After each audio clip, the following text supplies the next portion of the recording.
All right, we're going to continue. So we learned about the male part of the flower. Now, if I were to peel off each stamen, if I was going to peel off each one of those, what would be left would be the female part of the flower. So I'm going to peel off the stamen. You got to be careful with these because they can really stain your hands if you are not careful. So what I have left here, you can see, that is the female part of the flower.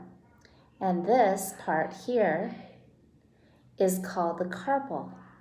Now I can just see the ovary of the stargazer of the lily. And this top part is called the stigma.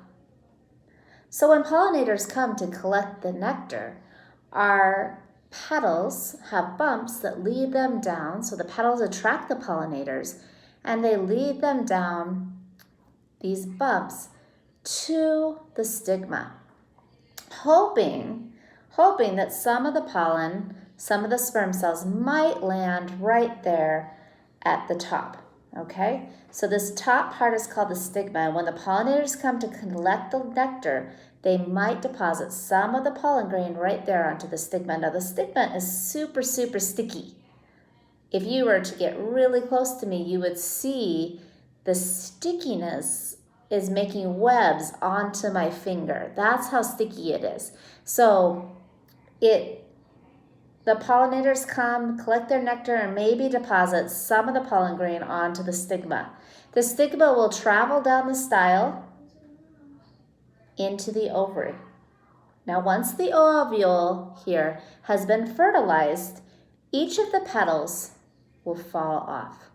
They no longer are needed anymore. They have fulfilled their cosmic task of attracting the pollinators to the flower.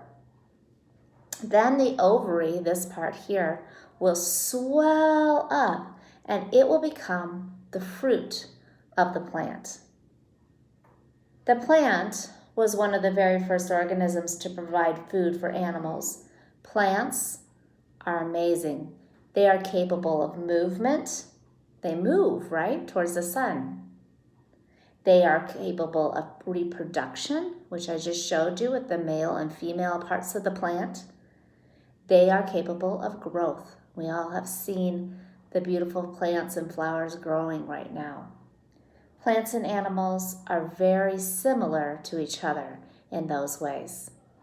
Today's assignment for science is to write down a couple things that you learned. I'd like you to write 3 complete sentences telling me what did you learn about plants or specifically about the flower. I'm going to show you just a diagram before you get started with that.